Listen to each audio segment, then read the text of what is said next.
शुभ हरे मान करो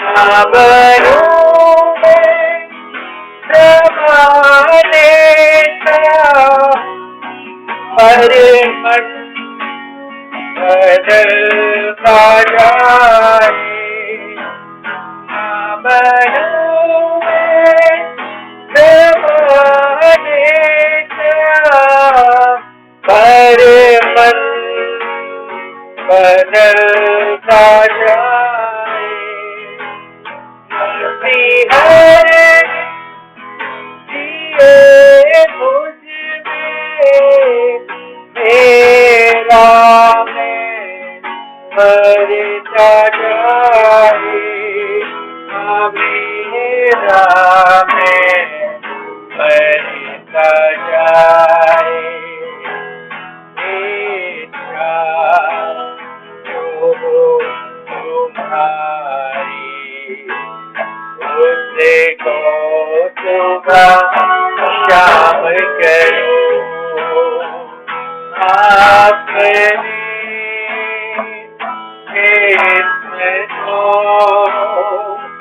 आपने इसको कुर्बान करो है मसीह तुमसे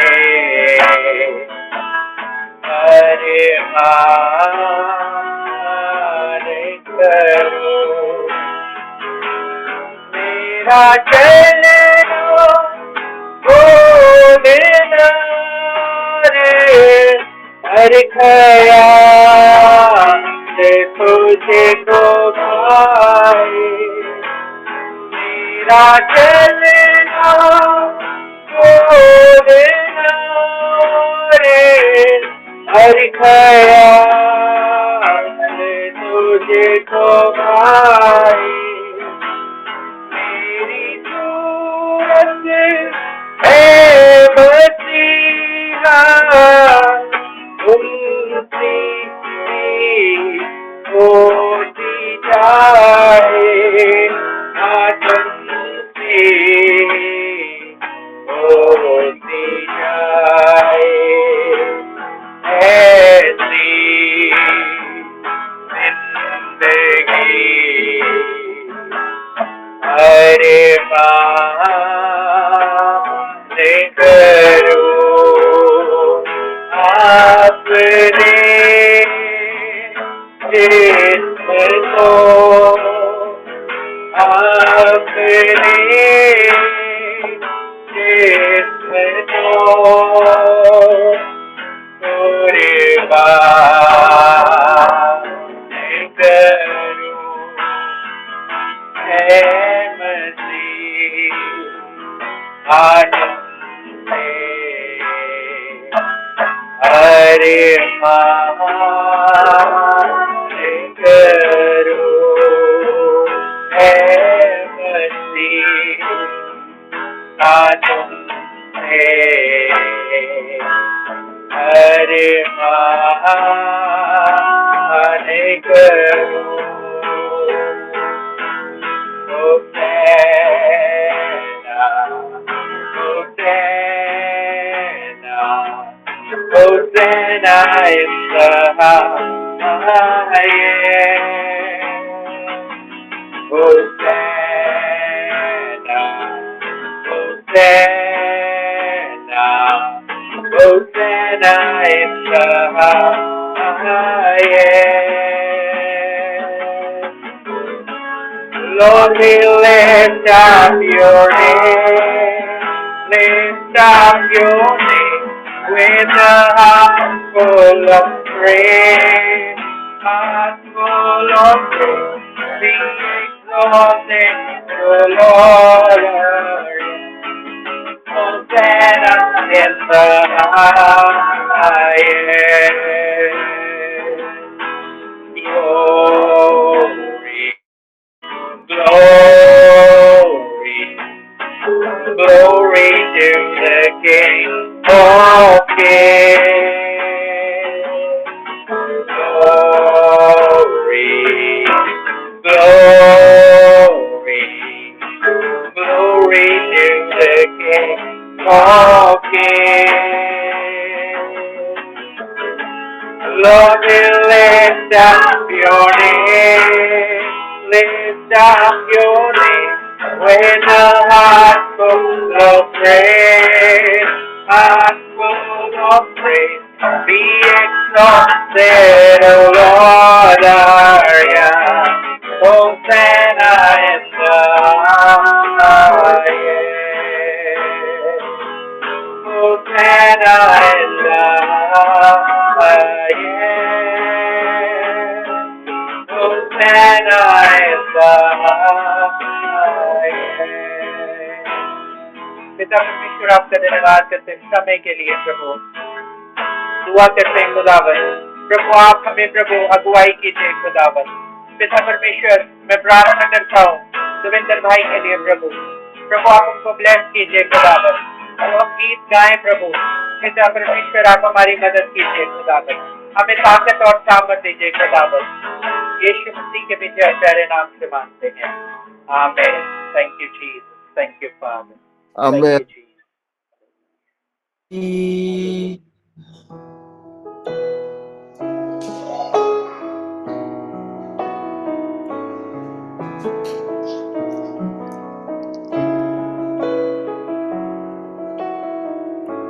Let's worship Him. Let's praise Him, oh Jesus. We give you glory and honor. Oh, let's bring your worship offering to Him, because He is seeking for the true worshippers. He is searching. Bring your ether, bring your pregnance, bring your cry, bring your Jesus. Let's be worship. We give you glory and honor, Lord. Oh Lord, oh Lord. I'm dying Hosanna. तू राजाओं का है राजा,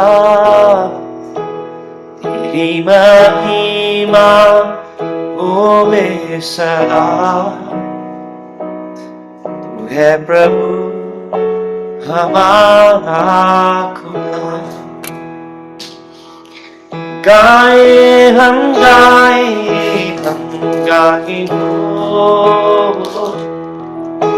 सना। ओ तू राजाओं का है राजा, तेरी महिमा होवे सना। है प्रभु हमारा खुदा। बोले हम गाए हो सना। तू राजाओं का है राजा,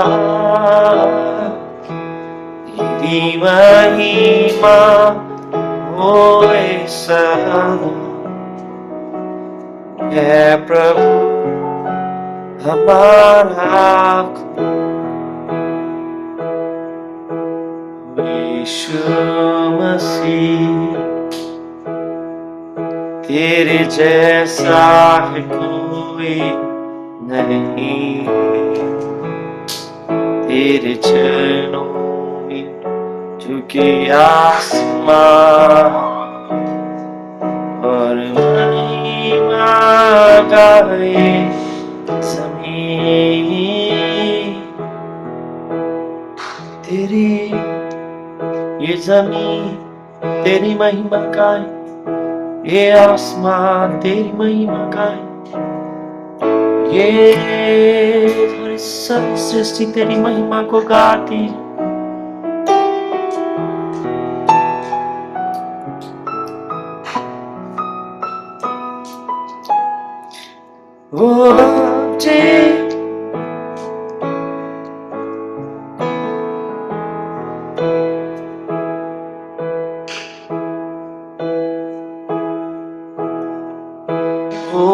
Jesus.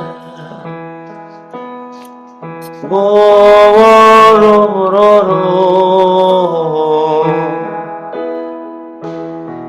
वो दिल की गहराई से मैं तेरी आराधना करूं,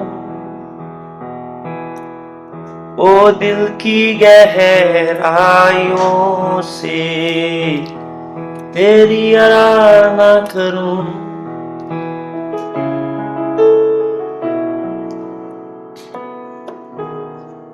दिल की गहराई से, मन की सच्चाई से, दिल की गहराई से, मन की सच्चाई से, यीशु तुझे चाहूं हर,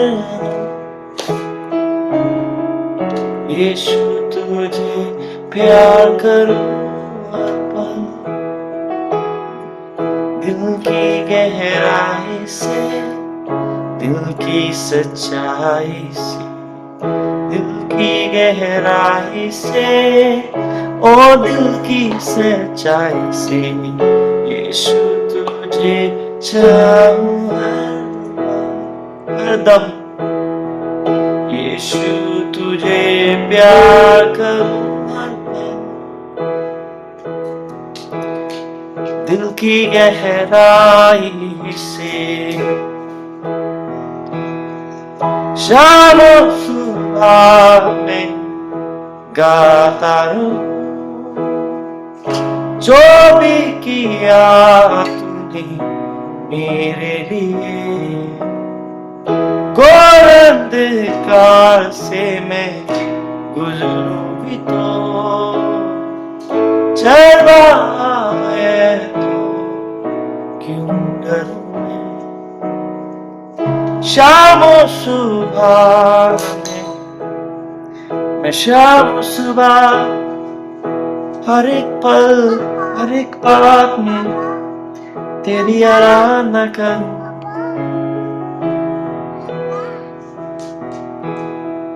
दिल शाम सुबह में गाता रहूं, जो भी किया तूने मेरे लिए, घोर अंधकार से मैं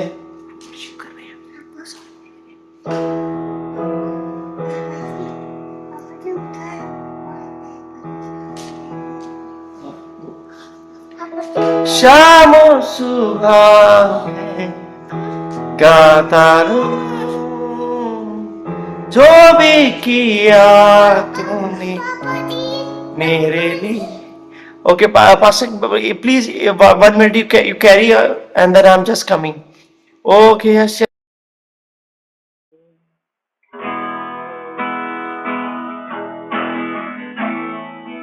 Hallelujah. Thank you, Jesus.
हे राजा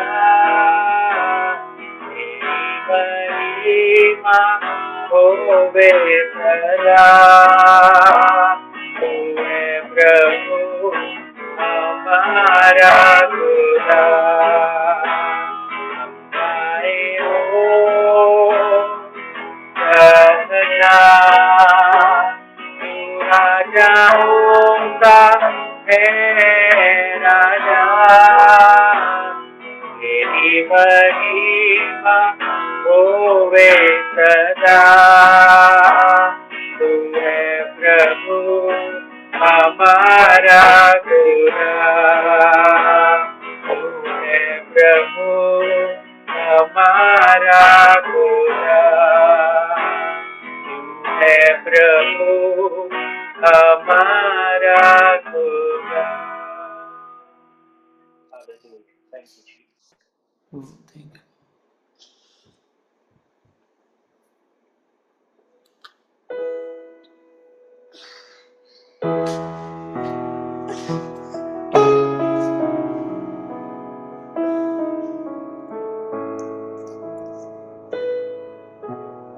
मेरी स्तुति को तेरे चरणों में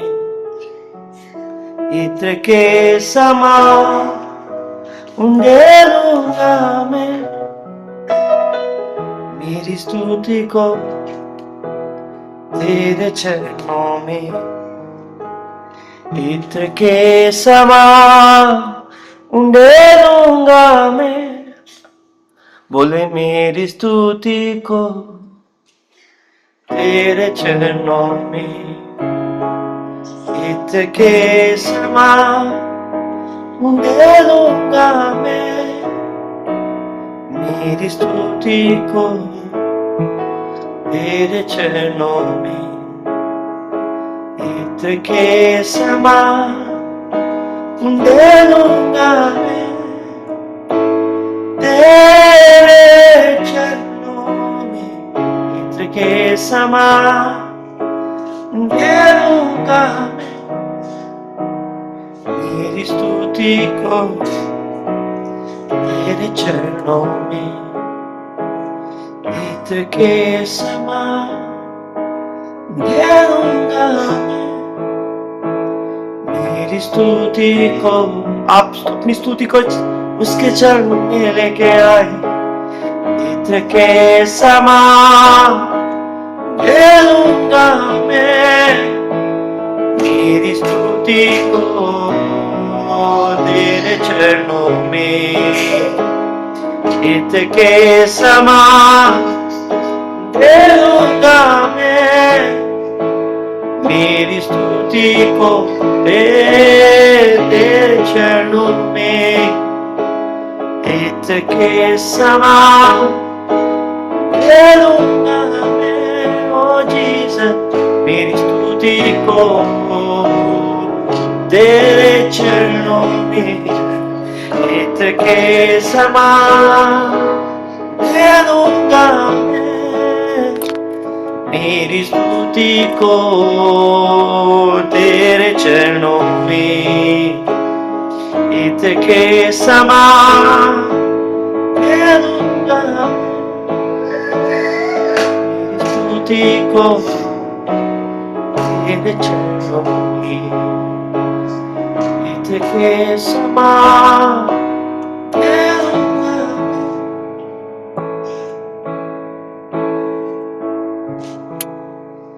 मेरी जिंदगी तेरी आवाज़ तू ही मेरा पिता।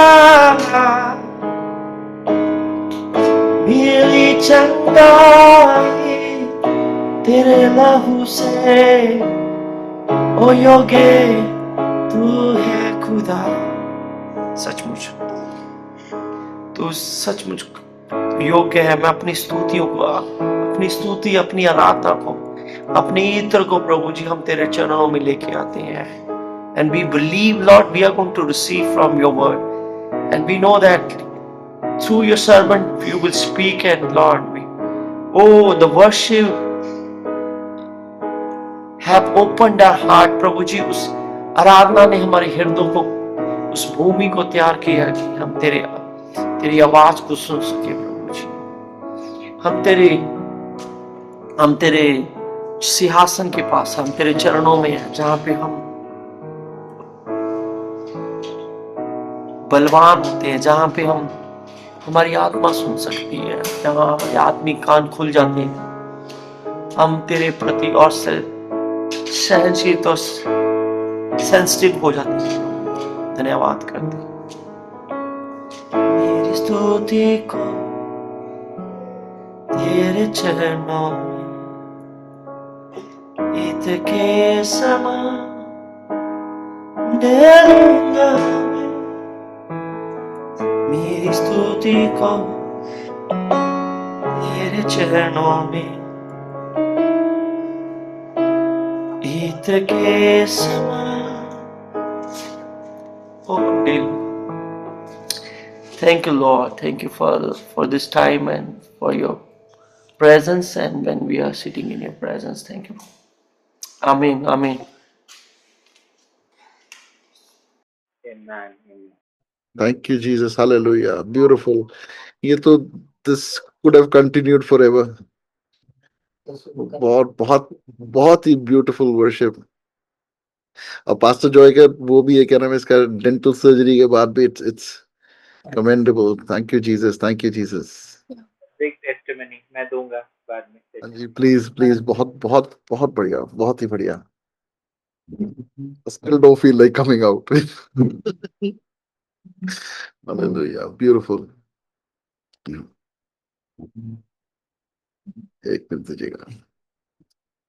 तेरी स्तुति को, तेरी स्तुति को, तेरे चरणों- Give me just 1 minute.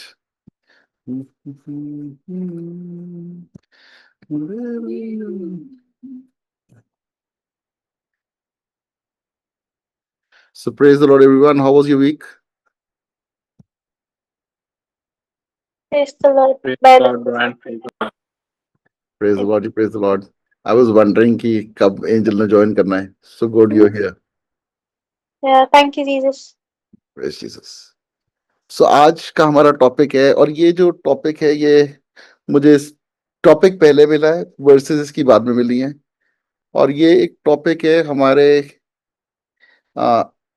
How do put across की जब हम मसीह में हैं तो हमारे अंदर मसीहत है, लेकिन कई बार क्या होता है कि हम एक मनुष्य से भी बदतर हो जाते हैं जब हम गुड फॉर गुड और इवल फॉर इवल करते हैं। जो आज का टॉपिक है वो है good for good and good for evil. अच्छे के लिए अच्छा करना और बुरे के लिए भी अच्छा करना, क्योंकि बाइबल हमें यही सिखाती है। और ये जो एक टॉपिक है ये मैं एक्सपीरियंसेस से मैंने सीखा है, और I would share few Bible के इसमें हम कैरेक्टर्स को स्टडी करेंगे जो हमारे हीरोज भी हैं, है ना। सो पहला हम इसमें देखेंगे एक्सोडस 17:3, निर्गमन 17:3।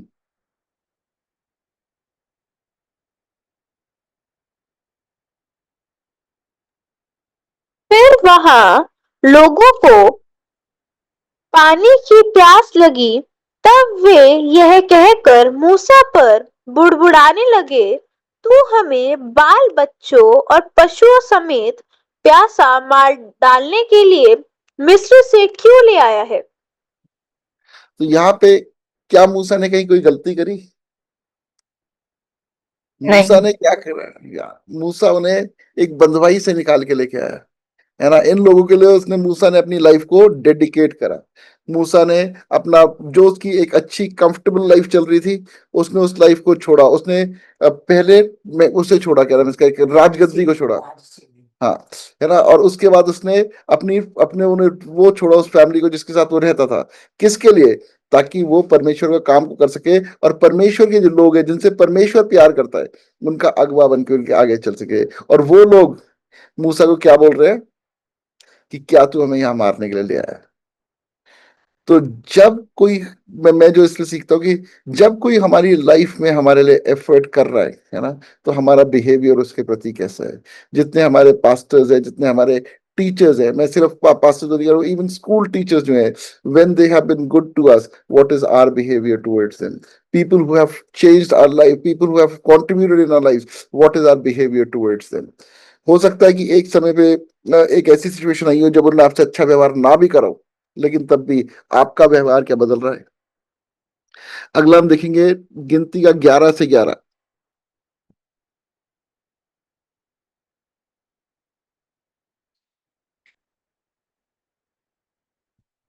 11 से 11 11 11। 11 या नंबर्स तब 11 मूसा 11। ने यहोवा से कहा, तू अपने दास से यह बुरा व्यवहार क्यों करता है? और क्या कारण है कि मैंने तेरी दृष्टि में अनुग्रह नहीं पाया कि तूने इन सब लोगों का भार मुझ पर डाला है? तो क्या है कि तब मूसा ने यहोवा से कहा, तूने अपने दास से ये बुरा व्यवहार क्यों करता, से ये बुरा व्यवहार क्यों करता? क्यों? क्या मूसा को ये करने की जरूरत होती? नहीं। लेकिन मूसा ने जाकर के परमेश्वर से कंप्लेन करी। किस वजह से? क्योंकि उसके ऊपर इतना प्रेशर बिल्ड हो गया। वो अपनी तरफ से एक अच्छा काम करने जा रहा है, लेकिन एंड ऑफ द डे है वो मनुष्य ही, वो परमेश्वर नहीं है। हम सब फ्लेश में हैं, हम सब लोग कोशिश कर रहे हैं उन कामों को करने के लिए जो परमेश्वर हमारे लिए ठहरा रहे हैं, लेकिन उसमें क्या चाहिए? उसमें इंकरेजमेंट चाहिए, सपोर्ट चाहिए लोगों की। और यहाँ पे लोग क्या कर रहे हैं? लोग आकर के उसे कंप्लेन कर रहे हैं, और जब कंप्लेन कर रहे हैं तो वो क्या कर बैठ रहे हैं? वो एक ऐसा काम कर बैठ रहा है जो परमेश्वर को अच्छा नहीं लगता। वो परमेश्वर से जाकर उनकी कंप्लेन कर रहा है। I don't know how to remove this.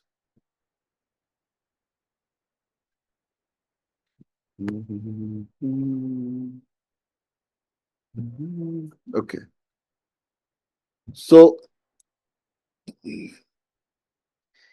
यहाँ पे क्या है कि and his anger was aroused, so the fire of the Lord burned among them and consumed some in the outskirts of the camp। और इसका जो वो है कि इसका इसका जो सजा थी वो मूसा को नहीं मिली, सजा उन लोगों को ही मिली। वो लोग जो थे वो क्या हुए? जलाए गए। उनमें से कुछ जो है वो क्या है, वो आउटस्कर्ट्स के बाहर जलाए गए, है ना। सो कंप्लेन एक ऐसी चीज है, परमेश्वर को डिस्प्लीज करती है। हम किसी भी ऐसी सिचुएशन में ना आए जहां हमारी वजह से किसी को कंप्लेन करनी पड़ जाए, या फिर कोई हमारी वजह से कंप्लेन कर रहा हो। तो इस चीज का हम ध्यान रखें, है ना। नंबर्स 14:29, गिनती 14:29।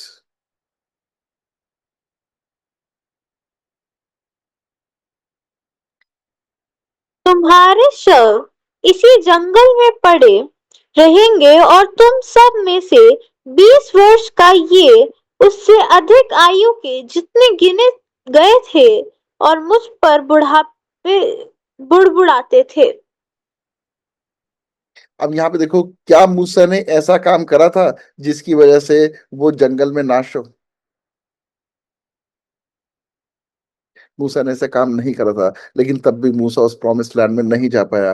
क्यों? क्योंकि मूसा ने वहां पे इंस्टिगेट होकर के कंप्लेन कर दी। इंस्टिगेशन किसकी तरफ से थी? उन्हीं की तरफ से जिन्हें वो बचा करके लेके जा रहा था, उन्हीं के लिए जिनके लिए उसने अपनी लाइफ को डेडिकेट कर दिया।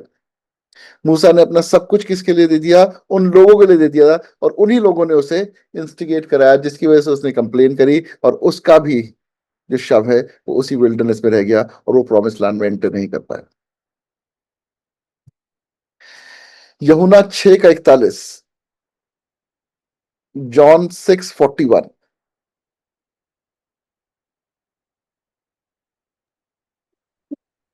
इसलिए यहूदी उस पर कुड़कुड़ाने लगे, क्योंकि उसने कहा था, जो रोटी स्वर्ग से उतरी उतरी वह मैं हूँ।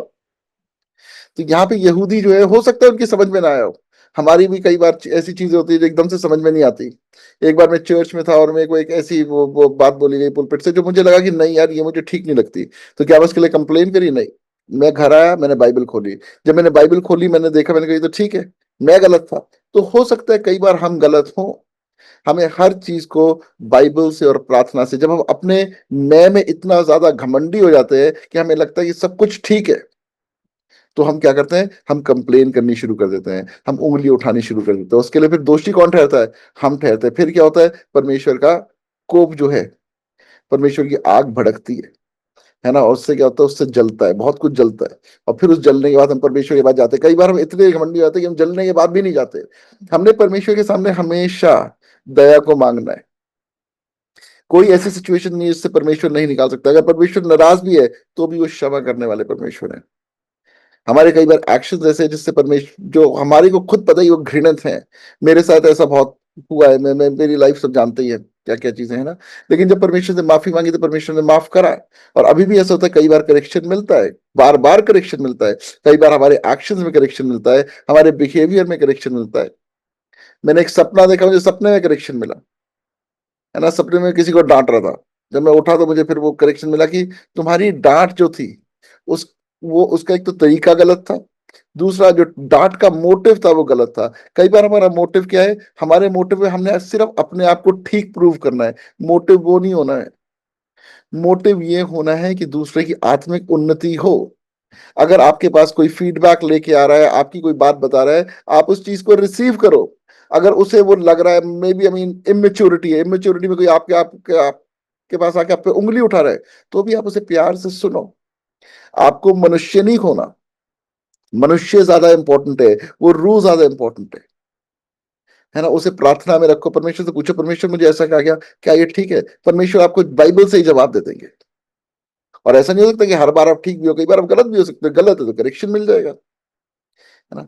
तो ये कि कंप्लेनिंग जो है, that is not an option.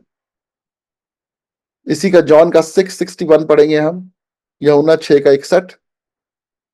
यीशु ने अपने मन में यह जानकर कि मेरे चेले आपस में इस बात पर कुड़कुड़ाते हैं, उनसे पूछा, क्या इस बात से तुम्हें ठोकर लगती है? ये परमेश्वर सब कुछ जानने वाले परमेश्वर है ना। वो हृदय की बातों को जानने वाले परमेश्वर है। जब हम मन में ऑफेंड हो रहे थे, हमें क्या लग रहा है? परमेश्वर को पता नहीं लग रहा? परमेश्वर को पता लग रहा है। जब कोई आके हमें कुछ कह रहा है, हमारे मैं को ठेस पहुंच रही है, तो मतलब मैं जिंदा है। तो वो जो ऑफेंसेस के लिए प्रेयर करनी है, परमेश्वर मेरा अभी भी मैं को ठेस लगती है, मुझे मेरे मैं से छुटकारा दो, मुझे मेरे पुराने मनुष्यत्व से छुटकारा दो, मुझे मेरी अभिलाषाओं से छुटकारा दो। जब मुझे किसी चीज को देख के डर लगता है, परमेश्वर मुझे इस डर से छुटकारा दो। हमें परमेश्वर के पास जाना है ना। क्योंकि अगर हम अफेंड हो गए, चाहे वो परमेश्वर से अफेंड हो गए, चाहे हम कह रहे हैं किसी मनुष्य से अफेंड हो गए, तो परमेश्वर उसे हमें हमारे अगेंस्ट लेके जाते हैं। तो फिर हम प्रॉमिस लैंड में नहीं एंटर कर सकते। जिस प्रॉमिस लैंड की आप और मैं तैयारी कर रहे हैं, उसके लिए अपने आप को बदलना जरूरी है। अच्छी बात यह है, आखिरी दम तक हमारे पास ऑप्शन है अपने आप को बदलने का। लेकिन एक और जो बात है, जो मैं बुरी बात कहूंगा, वो ये है कि अगर हम अभी नहीं बदल रहे हैं थोड़ा थोड़ा, तो आगे जाके भी बदलना मुश्किल है। अगर सब कुछ सेम है तो बहुत मुश्किल है कि आगे बदलाव हो। अगर हमें लग रहा है हम बिल्कुल ठीक है, कोई चेंज की जरूरत नहीं है, तो हम अपने एक्शंस को इंट्रोस्पेक्ट करें, हमने बिहेवियर को इंट्रोस्पेक्ट करें, हम आसपास के लोगों से फीडबैक लें ना। मैं अपनी बीवी से हमेशा फीडबैक लेता रहता हूँ, है ना, कि मुझे पता लगता रही कहाँ पे, क्योंकि मुझे मुझे पता ही मेरे अंदर घमंड बहुत जल्दी आ जाता है ना। अब मैं ये अंगीकार भी बंद कर रहा हूँ, मेरे अंदर घमंड नहीं आता, है ना। तो ये है कि जो घमंड एक ऐसी चीज है, वो एकदम से आ जाती है। जब हम किसी चीज में एक ग्रोथ को देखते हैं, इंक्रीज को देखते हैं, तो हमें लगता है सब कुछ ठीक है। जरूरी नहीं है कि सब कुछ ठीक हो। परमेश्वर की जो बातें, वो परमेश्वर की बातें हमने नहीं समझ सकते। अपने आपको इंट्रोस्पेक्ट करना, परमेश्वर की दया पर निर्भर रहना जरूरी है। और जब तक हम अफेंड हो रहे हैं, तो मतलब हमारे अंदर घमंड है। अगर हम घमंडी होंगे तो भी तो तभी तो हम अफेंड होंगे। अगर हम मानेंगे हम शून्य है, तो हम अफेंड कैसे होंगे? हम अफेंड हो ही नहीं सकते। कोई भी ऐसी बात नहीं कह सकता जो हमें अफेंड करे, कोई भी ऐसी परिस्थिति नहीं हो सकती जो हमें अफेंड करे। आज मैं एक पास्टर से बात कर रहा था, मतलब उनका भी एक मैसेज आया कि वो जो है, मैंने बहुत अच्छी वो चाल चल रहे हैं, मैं जितने टाइम से उन्हें देख रहा हूँ, परमेश्वर उनसे बातें करते हैं, परमेश्वर ने गहरे भेद प्रकट करते हैं। और उनको एक एक जॉब में थे, वो उस जॉब में उन्हें बोला गया कि तुम झूठ बोलो, और उन्होंने कहा मैं झूठ नहीं बोलूंगा। उस जॉब से उन्हें निकाल दिया गया। उन्हें फिर एक और जॉब जो मिलनी थी, वो बिल्कुल परफेक्ट उनके लिए जॉब थी। ये भी एक बाहर की कंपनी थी, और इस जॉब के लिए परफेक्ट कैंडिडेट थे। और मैसेज आया कि उन्हें वहां पे, क्या नाम है इसका, वो नहीं मिला, वो जॉब नहीं मिली, वो किसी और को दे दी गई। तो मैं एकदम से इंट्रोस्पेक्शन में चले गया, मैंने कहा परमेश्वर ऐसा क्यों हुआ? फिर एकदम से करेक्शन आया, हमारा काम नहीं है पूछने का क्यों हुआ, परमेश्वर जानते हैं। परमेश्वर क्या कहते हैं? मेरी योजना तुम्हारे लाभ की, तुम्हारी हानि की नहीं है। हम परिस्थितियों के अनुसार नहीं चल सकते। जो सिचुएशन है वो एक परफेक्ट सिचुएशन है। परमेश्वर की ये प्रतिज्ञा है, परमेश्वर का ये प्रॉमिस है कि उसने हमें हमारे बच्चों को देखना है। तो जो दिख रहा है उसके अनुसार नहीं चलेंगे। अगर एक टाइम ऐसा आ रहा है जो थोड़ा सा घटी का टाइम है, तो वो भी हमारे बिल्डअप करने के लिए ही है। हर चीज एक परफेक्ट प्लान के अकॉर्डिंग हो रही है, तो ऑफेंस का हमारे पास कोई ऑप्शन नहीं है। इसका हम 66 to 68 भी पढ़ेंगे। इस पर उसके चेलों में से बहुत से उल्टे फिर गए और उसके बाद उसके साथ ना चले। तब यीशु ने उन 12 से कहा, क्या तुम भी चले जाना चाहते हो? शमौन पतरस ने उसको उत्तर दिया, हे प्रभु, हम किसके पास जाए? अनंत जीवन की बातें तो तेरे ही पास है। आमीन।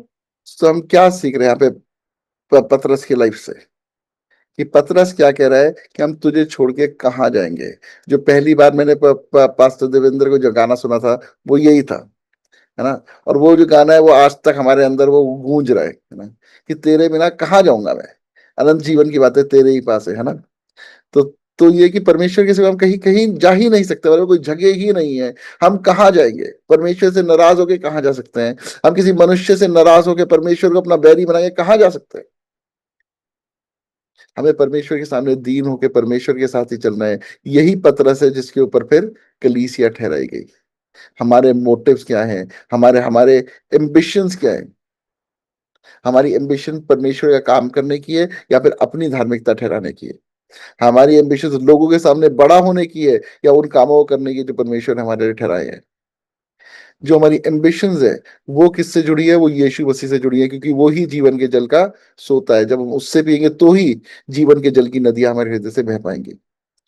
और उसके लिए परमेश्वर की उपस्थिति में रहना, परमेश्वर से बातें करना, वचन को पढ़ना, आराधना करना जरूरी है। आज आराधना से हम निकल नहीं रहे थे और मैं सोच रहा था कि कितना ही ब्यूटीफुल होगा ना हेवन, जहाँ पे खत्म होगी ही नहीं। वहां ये खत्म ही नहीं होगी, ये चलती ही रहेगी। जो हम बोल रहे हैं वो एक्चुअली वैसा ही होगा। मैं अभी एक दो दिन पहले भी शेयर कर था। एक ओल्ड लेडी थी, बहुत ओल्ड, और वो परमेश्वर से बातें कर रही है। कहती है, परमेश्वर, मैंने सुना है कि वहां पे हेवन में सारे टाइम वर्शिप होती है, और अगर अगर मेरी वर्शिप खत्म हो गई तो, क्योंकि वो वर्शिप करती होगी, गाने आते हुए, कुछ गाने खत्म हो जाते हुए, तो वहां पे परमेश्वर से कहता है कि मैं तुम्हें इतने रीजंस दूंगा वर्शिप करने के, तुम्हारी वर्शिप खत्म नहीं होगी। परमेश्वर हमें बार बार बार बार वो सब चीजें याद दिलाएंगे। जब हम कभी अकेले होंगे और हम सोच रहे हैं परमेश्वर तू कहाँ है, परमेश्वर बताएंगे तब वो क्या कर रहे थे, वो क्या बात कर रहे थे, है ना। जब हम बचपन में छोटी छोटी, जब मैं कई बार सोचता हूँ, जब मैं छोटा छोटा बातें कर रहा होता था, परमेश्वर के पास वो सारी बातें रिकॉर्डेड है, उन्होंने वो सारी बातें प्ले करनी है और उन्हें बताना कि उसमें वो क्या कर रहे थे, है ना। उसमें फ्यूचर क्या डिसाइड हो रहा था, क्या प्लान हो रहा था। So you just keep on worshipping him. So like Peter, we have to understand कि without Jesus we have no life। जो दुनिया है, दुनिया में सताव है। दुनिया में आपको सिर्फ और सिर्फ सताव मिलेगा, आपको फालतू की बातें होंगी, टेंशन होगी, एक नेगेटिविटी आएगी। उस नेगेटिविटी को आप कैरी करोगे, औरों पे रब ऑफ करोगे, आपके कपड़ों पे लगेगी, और कोई उसे कपड़ों को छुएगा उस पे लगेगी। उस नेगेटिविटी से अच्छा क्या है, हम परमेश्वर की एनॉइंटिंग में चले। फिर वही चीज anointing बन जाएगी। जिससे आप बात करोगे वो anointing पास ऑन होगी। जो आप कपड़ों का आपको कोई हाथ लगाएगा वो anointing पास ऑन होगी। सो उस anointing में बढ़ना है हमने। anointing में बढ़ने के लिए क्या जरूरी है? वो समय जरूरी है परमेश्वर के साथ बिताना। हम अपने ज्ञान से, अपने अनुभव से नहीं वो anointing को पा सकते। वो परमेश्वर की उपस्थिति में रह के, जैसे मूसा परमेश्वर की उपस्थिति में था।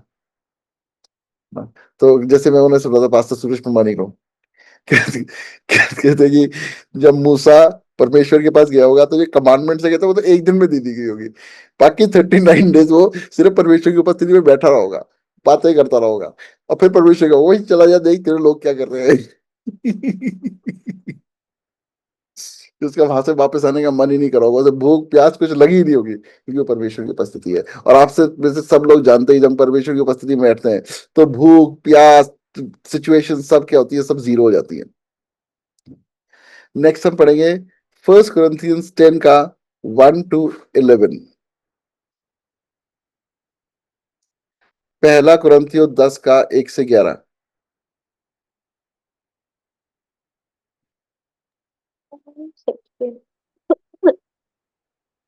10, 1 to 11 ना? हाँ जी। हे भाइयों, मैं नहीं चाहता कि तुम इस बात से अनजान रहो कि हमारे सब बाप दादे बादल के नीचे थे और सब के सब समुद्र के बीच से पार हो गए। और सबने बादल में और समुद्र में मूसा का बपतिस्मा लिया और सबने एक ही आत्मिक भोजन किया, सबने एक ही आत्मिक जल पिया, क्योंकि वे उस आत्मिक चट्टान से पीते थे जो उनके साथ साथ चलती थी, और वह चट्टान मसीह था। परंतु परमेश्वर उनमें से बहुतों से प्रसन्न न हुआ, इसलिए वे जंगल में ढेर हो गए। ये बातें हमारे लिए दृष्टांत ठहरी कि जैसे उन्होंने लालच किया, वैसी हम बुरी वस्तुओं का लालच ना करें। रुकना यहाँ पे है ना। तो यहाँ पे क्या है कि उन सबका बपतिस्मा हुआ, उन सब ने भी अब यीशु मसीह से पिया, लेकिन उनमें से कई क्या थे, वो वहां पे ढेर हो गए। उसके क्या क्या रीजन है ढेर होने के? पहला ये जो हम जानते हैं कि वो कंप्लेनर्स थे। दूसरा क्या थे, उन्होंने बुरी वस्तुओं का लालच करा। अब बुरी वस्तुएं क्या थी? उन्होंने क्या बुरी वस्तुओं का लालच करा? खाना, रोटियां, है ना। तो खाना क्या दिखाता है? इकट्ठे वो किया क्या है, करके वो क्या है? आपके शरीर की अभिलाषा, है ना। शरीर की अभिलाषा। फिर क्या था कि उनकी आंख की भी अभिलाषा थी कि वहां पे हम थे, हम ऐसे रहा करते थे, तो हमें यहाँ जंगल में लेके आ गया, है ना। तो जंगल दिखने में क्या था? वो एक एक डिजायरेबल प्लेस नहीं थी, है ना। उन्हें भी लगता होगा इधर से शेर आ रहा है, इधर से थोड़े थोड़े डर में तो वो रहते होंगे ना। तो आग की अभिलाषा। और तीसरा क्या था? जीव का घमंड। जब परमेश्वर से उसने मरियम ने बोला था और एरन ने बोला था कि आप परमेश्वर से सिर्फ मूसा से बात करते हैं, हमसे बात नहीं करता। तो यही तीनों चीजें हैं जिन्होंने उसे भी गिराया, और हमें भी यही चीजें हैं जो गिरा सकती है। जो हमारे आंख की अभिलाषा है वो यही है कि मैं ये करूंगा, मैं वो करूंगा, मैं वो करूंगा जो परमेश्वर ने मेरे लिए ठहराया है। परमेश्वर को पता है मेरे लिए क्या उत्तम है, मैं वो ही करूंगा। और फिर क्या, आपके शरीर की अभिलाषा में आपका खाना पीना सब कुछ आ जाता है ना, पहनना। तो इन सब चीजों को जो मुझे मिल रहा है, मैं उसमें शुक्रगुजारी में और एक सिंप्लिसिटी में, मीकनेस में, ह्यूमिलिटी में परमेश्वर के साथ चलता रहूंगा। दया, हमेशा परमेश्वर की दया पे निर्भर रहूंगा, क्योंकि मैं जो भी हूँ वो परमेश्वर की दया के द्वारा ही हूँ। और मेरे जीवन में कोई भी ऐसी चीज नहीं होगी जो मुझे परमेश्वर के प्रेम से अलग करे। आगे। और ना तुम मूर्ति पूजक बनो, जैसे कि उनमें से कितने बन गए थे, एक मिनट जैसा रुको। तो अब मूर्ति पूजक का मतलब वही नहीं है कि हम जो है कि जाकर के, जैसे वो पास्टर सैयद का मैंने कितनी बार शेयर करा है, बार बार वही ना, कि उनके लिए वो मूर्ति क्या बन गई थी, वो एक गाड़ी मूर्ति बन गई थी। तो हमारे लिए कभी वो करियर मूर्ति ना बन गया, वो जॉब मूर्ति ना बन गई हो, घर मूर्ति ना बन गया हो, पति पत्नी माँ बाप बेटा बेटी मूर्ति ना बन गए हो, है ना? पैसा मूर्ति ना बन गया हो। तो कोई भी ऐसी अगर मूर्ति है जिस, क्योंकि जहां तुम्हारा धन है वहां तुम्हारा मन भी होगा। तो जो भी कोई मूर्ति बनी हुई है, उस मूर्ति को हमने ढाना है। वो कैसे उठाएंगे? परमेश्वर की उपस्थिति में जाके। जब परमेश्वर उस चीज का मोह आपसे दूर कर देगा तो वो मूर्ति ढा दी जाएगी। आगे भी पढ़ दे। मूर्त और उनमें से कितने बन गए थे, जैसे लिखा है, लोग खाने पीने बैठे और खेलने कूदने उठे। और ना हम व्यभिचार करें, जैसा उनमें से कितनों ने किया, और एक दिन में 23,000 मर गए। और ना हम प्रभु को परखें, जैसा उनमें से कितनों ने किया और सांपों के द्वारा नष्ट किए गए। और ना तुम कुड़कुड़ाओ, जिस रीति से उनमें से कितने कुड़कुड़ाए और नष्ट करने वाले के द्वारा नष्ट किए गए। परंतु ये सब बातें जो उन पर पड़ी दृष्टांत की रीति पर थी, और वे हमारी चेतावनी के लिए जो जगत के अंतिम समय में रहती है लिखी गई है।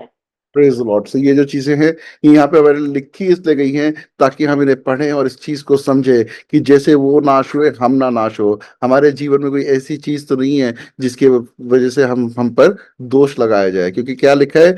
बैरी जो रात दिन भाइयों पर दोष लगाया करता था, है ना। तो वो क्या है, वो उसका काम दोष लगाने का है। हमारी लाइफ को ब्लेमलेस रहना जरूरी है। हमारे हमारे को शब्द के दिन को पवित्र रखना जरूरी है। परमेश्वर की आज्ञाओं को मानना जरूरी है। जो हम नहीं कर पा रहे उसमें हम ग्रेस मांगेगा, परमेश्वर हमें वो देंगे। अगर हमारा खाना पीना गलत है तो उसमें हमें परमेश्वर से ग्रेस मांगनी है, परमेश्वर हमें ग्रेस देनी है। जो किसी नशे की बंधुआई में है, उसे परमेश्वर से ग्रेस मांगनी है, परमेश्वर ने वो ग्रेस देनी है। लेकिन ऐसा नहीं है कि मैं सुबह उठ करके मैंने 15 मिनट की प्रार्थना करी, मुझे ग्रेस मिलेगी, नहीं। आपको और ज्यादा क्या है कि अंत के समय में इकट्ठे होने से बाज ना हो, और ज्यादा संगति में रहना है, और ज्यादा मिलना है। अगर आप संगति को छोड़ रहे हो, है ना, अपने किसी भी मूर्त की वजह से, तो आपकी जो बंधुआई है वो बंधुआई रहेगी, वो बंधुआई से आप छूट नहीं पाओगे।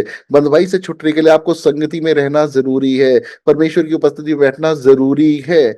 अगर आप रोज परमेश्वर की उपस्थिति में अकेले बैठ रहे हो, तो संगति में बैठना भी जरूरी है।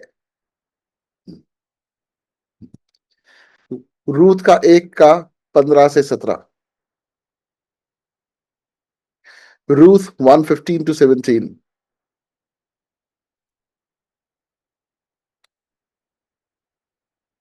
15-17। हाँ जी। तब उसने कहा, देख, तेरी जेठानी तो अपने लोगों और अपने देवता के पास लौट गई है, इसलिए तू अपनी जेठानी के पीछे लौट जा। रूथ बोली, तू मुझसे यह विनती ना कर कि मुझे त्याग त्याग छोड़कर लौट जा, क्योंकि जिधर तू जाए उधर मैं भी जाऊंगी, जहां तू टिके वहां मैं भी टिकूंगी। तेरे लोग मेरे लोग होंगे और तेरा परमेश्वर मेरा परमेश्वर होगा। जहां तू मरेगी वहां मैं भी मरूंगी और वहीं मुझे मिट्टी दी जाएगी। यदि मृत्यु छोड़ और किसी कारण मैं तुझसे अलग हूं, तो यहोवा मुझसे वैसे ही वरन उससे भी अधिक करे। तो रूथ भी हमारे हीरोज में से एक है, राइट। तो यहाँ पे रूथ को क्या बोला कि जैसे तेरी जेठानी चली गई, तू भी चली जा। आज भी हमारे लाइफ में बहुत सारे लोग आते हैं, वो कहते हैं देखो उन्होंने भी तो ये कर लिया, तुम भी कर लो। उन्होंने ये करा, तुम भी कर लो। वो भी तो करते हैं, है ना। हमें इससे कोई मतलब नहीं होना चाहिए कि कौन क्या कर रहा है, किसने क्या करा है। हमारी आंसरेबिलिटी किसे है? वो परमेश्वर को है। हम अकाउंटेबल किसे हैं? वो परमेश्वर को है। जो हम कर रहे हैं वो परमेश्वर की नजर में सही होना चाहिए, लोगों की नजर में चाहे वो गलत ही क्यों ना हो। और यहाँ पे वो क्या है कि रूत रूत क्या बोली कि मुझे त्याग छोड़ क्योंकि जिधर, हाँ, रूत बोली तू मुझसे ये विनती ना कर कि मुझे त्याग व छोड़कर लौट जा, क्योंकि जिधर तू जाए उधर मैं भी जाऊंगी। परमेश्वर हमें जहां लेके जाए हम वहां जाएंगे। जहां तू टिके वहां मैं भी टिकूंगी। जहां जहां परमेश्वर जो बादल टिकता था, वहां वहां मूसा क्या वो मूसा और उसके लोग तंबू गाड़ते थे, है ना। तेरे लोग मेरे लोग होंगे। हमारे लोग कौन है? सिर्फ वो नहीं जो जो हमारे खून से हमारे से रिलेटेड है। हमारे लोग वो हैं जो उसी जर्नी पे है जिस जर्नी पे हम हैं, जो उस काम को करने के लिए उत्सुक है जिसके लिए हम हैं, जो परमेश्वर को जीवित जानते हुए उसकी आज्ञाकारिता में चलने के लिए रेडी है। और तेरा परमेश्वर मेरा परमेश्वर होगा। जहां तू मरेगी वहां मैं भी मरूंगा, और वहीं मुझे मिट्टी दी जाएगी। हमारा तो मरना है ही नहीं, हमारा तो अनंत जीवन है। ये बॉडी में अगर हम सो भी गए, है ना, तो भी हम परमेश्वर के साथ हमेशा जीवित ही हैं। यदि मृत्यु छोड़ और किसी कारण में मैं तुझसे अलग हूं, तो यहोवा मुझसे वैसा ही वरन उससे भी अधिक करे। तो आपने यहाँ पे देखा कि रूथ जो थी, है ना, वो क्या बोल रही है? तो यहोवा मुझसे वैसा ही वरन उससे भी अधिक करे। तो उसने ऑलरेडी परमेश्वर को अपना रखा। उसका प्यार अपनी सास के साथ साथ अपने परमेश्वर से भी है। वो उसे अपने दोबारा उनके पास नहीं जाना जिन चीजों परमेश्वर उसे निकाला है, अब उसे उसके साथ चलना है जिसके साथ परमेश्वर है। तो हमें जब परमेश्वर ने निकाला है, मुझे निकाला है, बहुत से ऐसे और भी होंगे जिन्हें निकाला है, तो हम अपनी दोबारा उस दुनिया की खराब जिंदगी में न जाके, उन दोबारा मूर्तियों पे न जाके, हम परमेश्वर के साथ ही चलेंगे। ये हमारा निर्णय भी है और हमारी घोषणा भी है। अगला हीरो अपना एस्थर, एस्थर 2:7, एस्तेर 2 का 7।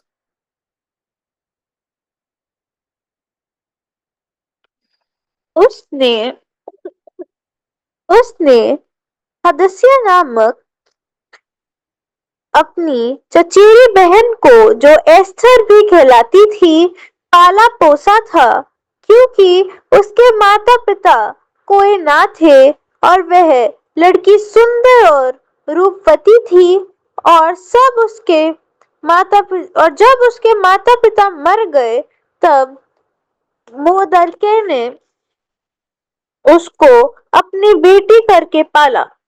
है ना। ये सबको पता है, मैंने तब भी इसमें ऐड कर दिया क्योंकि ये जो बुक्स छोटी बुक्स है, कई बार ये होता है कि हमने मिस कर दी होती है ना। तो ये क्या है कि मोर्दकाई जो है, उसने हदासा उसका नाम था, और उस बाद में उसका नाम एस्थर हुआ। उसके उसके अंकल की बेटी थी, उसकी कजन थी। और क्योंकि वो उसके माँ बाप को मार दिया गया था, उसने अपनी बेटी की तरह से पाला, है ना। उस इसमें हम 3 से 4 देखते हैं, चैप्टर 4 वर्सेस 3 और 4। एक एक प्रांत में जहां जहां राजा की आज्ञा और नियम पहुंचा, वहां वहां यहूदी बड़ा विलाप करने और उपवास करने और रोने पीटने लगे, वरन बहुतेरे टाट पहने और राख डाले हुए पड़े रहे। एस्थर रानी की सहेलियां और खोजों ने जाकर उसके उसको बता दिया। तब रानी शोक से भर गई और मोर्दकै के पास वस्त्र भेजकर यह कहलाया भेजा कि टाट उतार कर इन्हें पहन ले, परंतु उसने उन्हें ना लिया। यहाँ से हमें एस्थर का कैरेक्टर सीखने को मिलता है। देखा जाए तो वो रानी बन चुकी थी, उसके ऊपर बहुत बड़ी रिस्पॉन्सिबिलिटी आ गई थी एक राज्य की, लेकिन वो उस अच्छे को नहीं भूली जो मॉर्दके ने उसके साथ करा था। मॉर्दके ने उसे पाला पोसा गया, ये तो परमेश्वर का प्लान है ना। परमेश्वर ने ये मेरे लिए कराया, अब मॉर्दके नहीं, अब तो मेरे ऊपर इसका इनका वो जिम्मेदारी है पूरे राज्य की। अब जूस के बारे में हमें क्या सोचना है, मॉर्दके के बारे में हमने क्या सोचना है। तो यहाँ पे उसे याद रहा कि मॉर्दके ने उसे पाला है। और यही एक चीज जो है हम सीखना चाह रहे हैं, वो है ग्रैटिट्यूड। यहाँ पे जो वो थी, क्या नाम है इसका, एस्थर जो थी, उसके लिए ग्रैटिट्यूड था मोर्दके को। जब उसने मोर्दके को उस हालत में देखा तो क्या हो गई, वो बहुत ज्यादा परेशान हो गई, है ना। तो यहाँ पे क्या लिखा है कि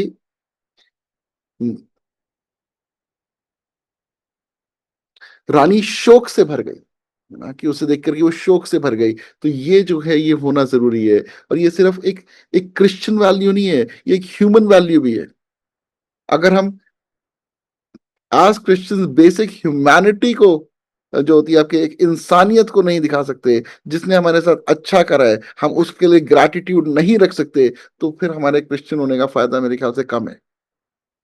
तो हमारे जो कैरेक्टर है वो ये दिखाता है कि हम उन फरीसी और सदूसियों की तरह घमंड से भरे हुए हैं, है ना। हम इंसान की कोई वैल्यू नहीं रखते। अगला हम देखते हैं जेनेसिस 32 का 6 to 8, उत्पत्ति 32 का 6 से 8। वे दूत याकूब के पास लौट के कहने लगे, हम तेरे भाई एसाव के पास गए थे और वह भी तुझसे भेंट करने को 400 पुरुष संग लिए हुए चला आता है। तब याकूब बहुत डर गया और संकट में पड़ा, और यह सोचकर अपने साथियों के और भेड़ बकरियों के और गाय बैलों और ऊंटों को भी अलग अलग 2 दल कर लिए कि यदि एसाव आकर पहले दल को मारने लगे तो दूसरा दल भाग कर बच जाएगा। तो यहाँ पे क्या है, याकूब और ईसौ भाई थे।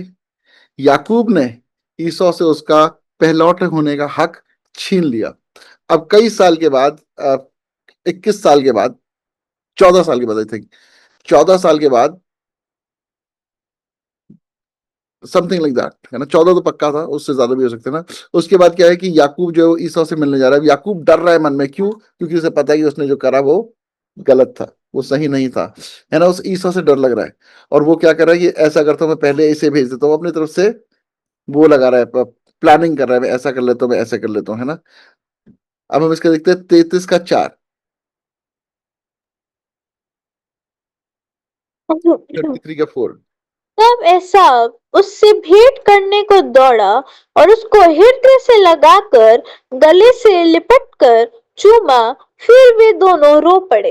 हाँ, इसमें बीच में एक जो चीज है, मैंने वो नहीं डाली, वो आपको बता देता हूँ कि याकूब ने परमेश्वर से प्रार्थना भी करी इसमें। है ना, परमेश्वर से प्रार्थना करी और अपने बचने के लिए प्रार्थना करी, है ना।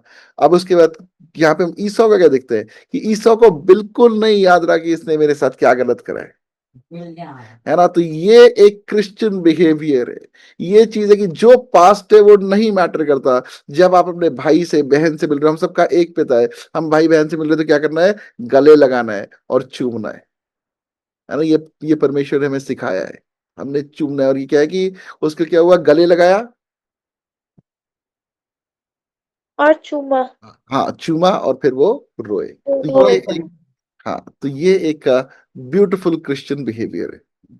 हाँ, इससे अब अगला देखते हैं, दूसरा राजा 4 की 8 से 10।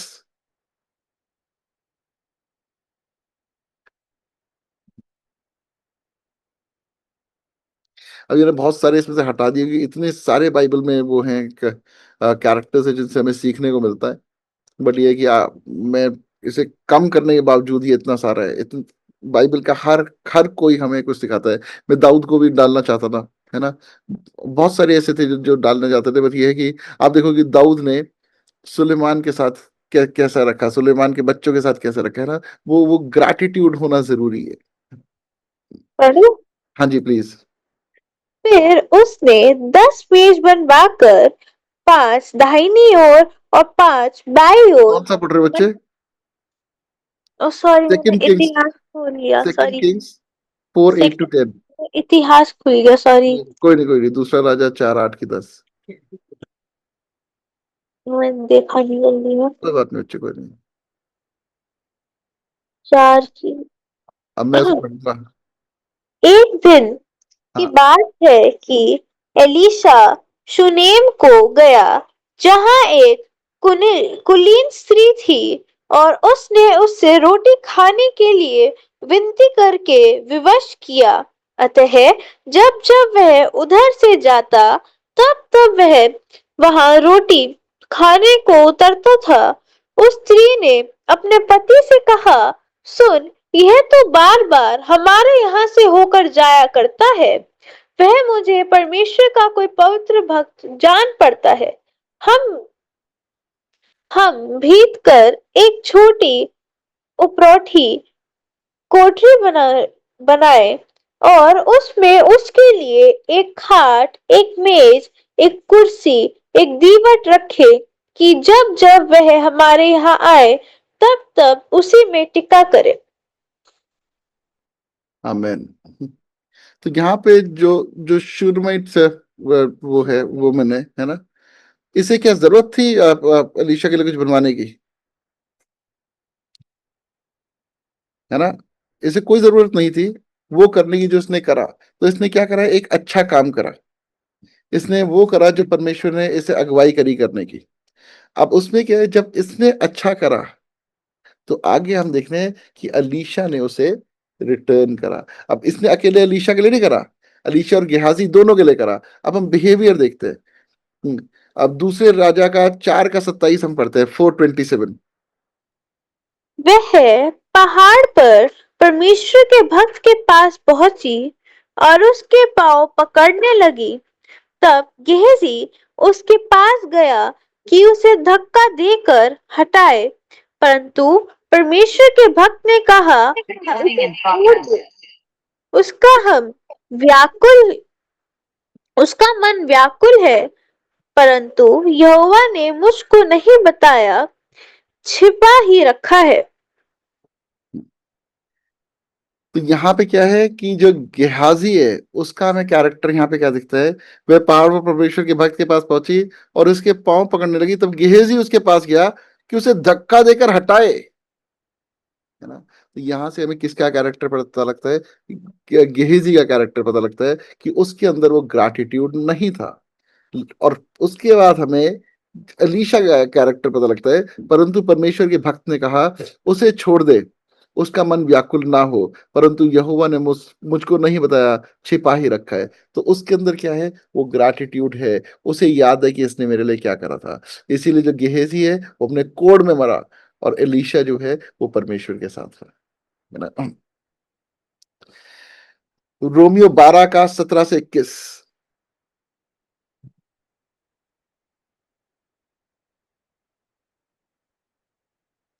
Romans chapter 12 verses 17 to 21.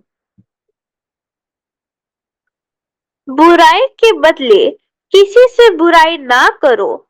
जो बातें सब लोगों के निकट भली हैं, उनकी चिंता किया करो। जहां तक हो सके तुम भरसक सब मनुष्यों के साथ मेल मिलाप रखो। हे प्रियो, बदला ना लेना, परंतु परमेश्वर के क्रोध को अवसर दो, क्योंकि लिखा है, बदला लेना मेरा काम है। प्रभु कहता है, मैं ही बदला दूंगा। परंतु यदि तेरा बैरी भूखा हो तो उसे खाना खिला, यदि प्यासा हो तो उसे पानी पिला, क्योंकि ऐसा करने से तू उनके सिर पर आग के अंगारों का ढेर लगाएगा। बुराई से ना हारो, परंतु भलाई से बुराई को जीत लो। आमीन। Amen, amen. So ये सेल्फ एक्सप्लेनेटरी है। हमारा काम बुरे के साथ बुरा करने का नहीं है, और हमारे साथ अच्छे के साथ भी बुरा करने का नहीं है। जिसने हमारे साथ अच्छा करा है उसके लिए हमें ग्रैटिट्यूड रखना जरूरी है। जिसने हमारे साथ बुरा करा है उसके लिए हमें प्रार्थना करनी जरूरी है। हमारा काम नहीं है किसी को नीचा दिखाने का, हमारा काम नहीं है किसी को उसके हाल पे छोड़ देने का। हमारा काम है सबके लिए प्रार्थना करने का है, और खास करके उन लोगों के लिए जिन्होंने हमारे जीवन में कुछ करा है, उन्हें अपनी प्रार्थनाओं में याद रखो, उन्हें आशीषित करो, उनके लिए हमेशा खड़े रहो। ये जरूरी है। जब आप उनके साथ गलत करते हो, जब आप उनके लिए मन में कड़वाहट रखते हो, जब आप उन्हें उनके हाल पे छोड़ने के लिए बैठे होते हो, तो परमेश्वर उस चीज को देखता है। परमेश्वर हमारे हृदय को जानने वाला परमेश्वर है। हमेशा लाइफ में ग्रैटिट्यूड रखें, क्योंकि अगर ग्रैटिट्यूड नहीं है तो देखने वाला भी देख रहा है कि मसीही जीवन ऐसा नहीं होता। हमें मसीही जीवन जीना है, उसके लिए परमेश्वर से हमने ग्रेस मांगनी है। आज जितने लोगों ने हमारी लाइफ में अच्छा करा है, आज प्रार्थनाओं में उनके नाम लेके उन सबको आशीषित करे, और परमेश्वर से पूछे कि मैं इनके जीवन में क्या कर सकता हूँ जिससे मैं उन्हें इनकरेज करूँ, जिससे मैं उनके उनके जीवन में कुछ ऐसा काम करूँ जिससे वो मसीह के प्रेम में और बढ़े, जिसमें अगर वो मसीह में चल रहे हैं तो उन्हें इनकरेजमेंट मिले। है ना, एक कॉन्फर्मेशन। जब हम प्रार्थना कर रहे होते हैं किसी चीज के लिए, और हमें कोई वर्ड्स आ जाती है या हमें कोई प्रोफेसी हो जाती है, तो पहले कॉन्फर्मेशन होती है कि ठीक है, और चलो, और आगे बढ़ो। 2 Timothy 3:1-5।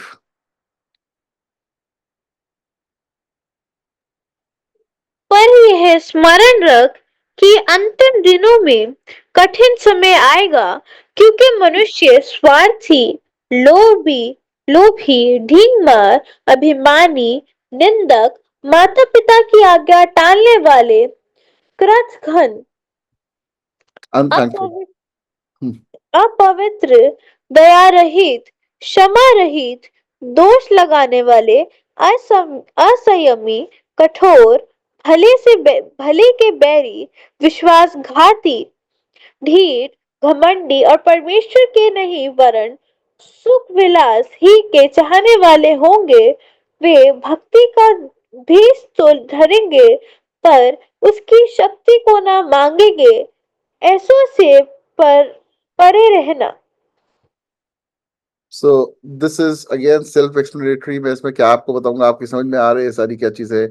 हमें इंट्रोस्पेक्ट करना है, हमारी लाइफ में ऐसा कुछ है तो नहीं, और अगर कोई ऐसे हैं जिनकी लाइफ में ऐसा है तो उनके लिए हमने प्रार्थना करनी है, ताकि वो उससे छूटे।